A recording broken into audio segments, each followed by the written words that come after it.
Hi, everyone. I'm Elysabeth Alfano. This is the Plant-Based Business Hour live from Dubai, COP28. It's week 2, and it's all systems go for food systems transformation.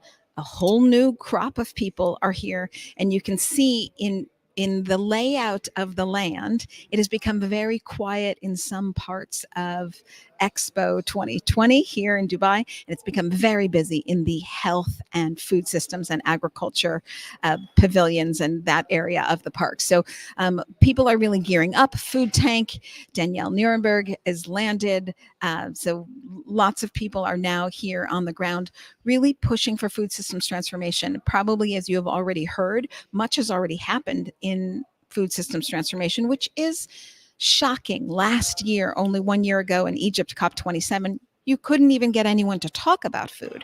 Now here, fast forward 1 year, no one's talking about food. They're actually talking about how to execute change in food. So it has been very exciting on that front. As again, you maybe have heard, 134 countries have pledged to set food-based targets for their nationally determined contributions to making food systems change happen. Now, those negotiations between those countries have kind of fallen apart, which you would expect.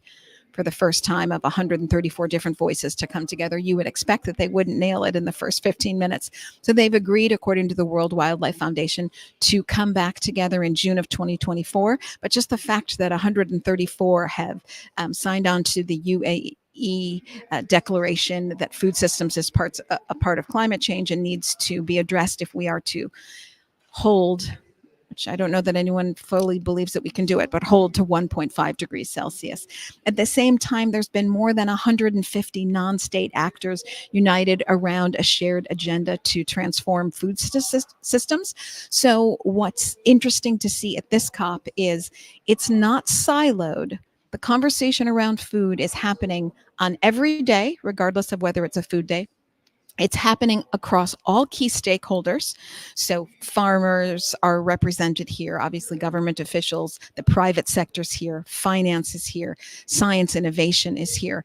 So across all sectors, it's being represented, and there's a real sense of what's it going to take to make change happen, as opposed to let's talk about if food is even worthy of a discussion. So that's really exciting to see. Although there's some downsides to that. I'll get to that in a minute. And then more than 2.5 billion, so not that much. You can hear there's a session going on behind me. Not that much. 2.5 billion of financial commitment to support the implementation of the Declaration on Sustainable Agriculture, Resilient Food Systems, and Climate Action. It was announced by the UAE and the Gates Foundation that there's also an extra 200 million to support research around scaling up. And that has been a key word here, is how do we scale? Now, we talk about it all the time in alternative proteins, but what's new, for me at least, to hear is the financial world saying, how do we scale food systems change? Basically, how do we finance food fast? Another thing that's coming through here is a lot of the stakeholders are realizing that, pardon the pun, food is the low-hanging fruit. It's going to cost less to change the food system, and you're going to get faster results because of this. This is no news for anyone in the sector. The Boston Consulting Group did a study in 2021 saying exactly the same thing. It is 3 times to 40 times more impactful to invest in the green technology of alternative proteins than it is to invest in other technologies such as alternative building materials, electric vehicles, alternative energy.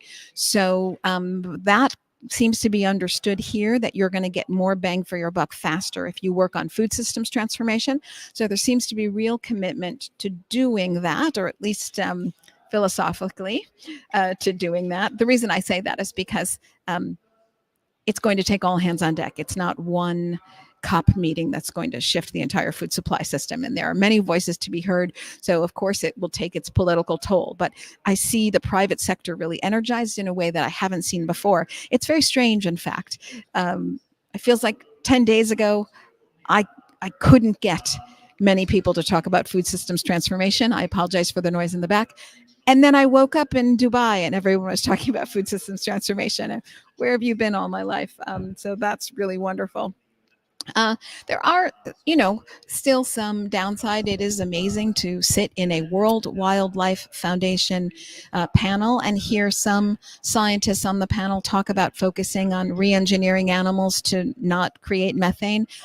And it's strange to hear that, because so much of what we're talking about here is food systems transformation because of its biodiversity negative impact and its deforestation negative impact. So, of course, along with food, people are talking about stopping deforestation, tripling energy use, the use of renewables, and doubling the electrification of society, really with electric vehicles leading the way. Those are some of the targets coming out of the other sectors that are obviously very critical here, even though food systems is responsible for as much of the emissions as energy and more than all of transportation combined. And that would include air transport.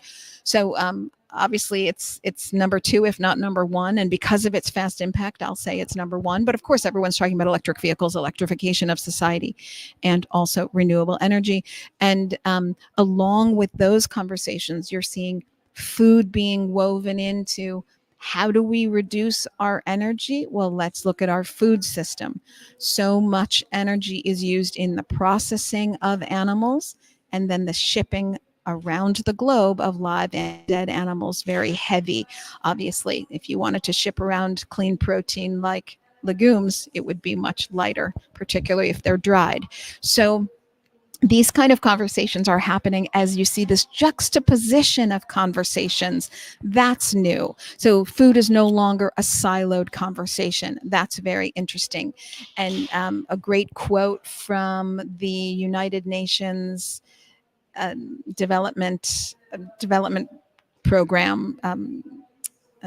Chrissy, my word, I'm going to have to get back to everyone on that. I was saying that these are the investment opportunities of our time.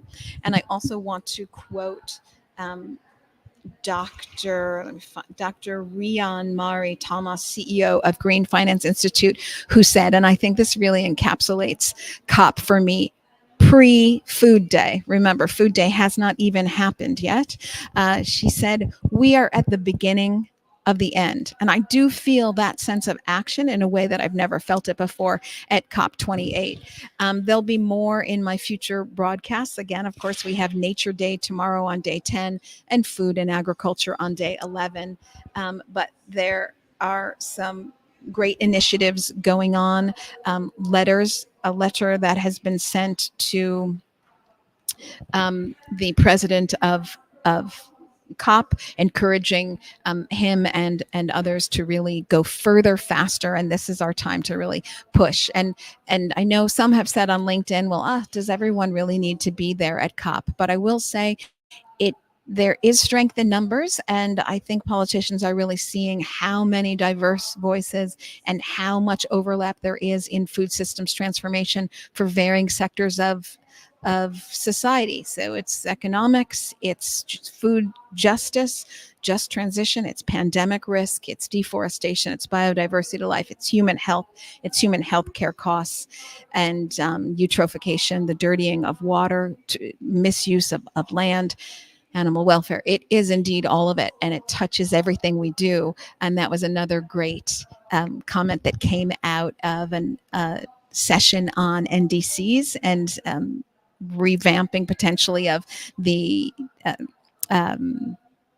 NDCs from various countries. And it was said, if we talk about food, we bring everyone together, including Indigenous peoples. So that's a conversation that perhaps binds people rather than separates them. So on this optimistic viewpoint of working together, I'll say I leave you in Dubai on day 9 already. Oh my gosh. And I will be back on Nature Day, and then day 11, which will be Food and Agriculture Day, when the FAO, the Food and Agriculture Organization of the United Nations, will open with their roadmap to food systems transformation. That roadmap declaration will happen on day 11. So more from Dubai. Stay tuned.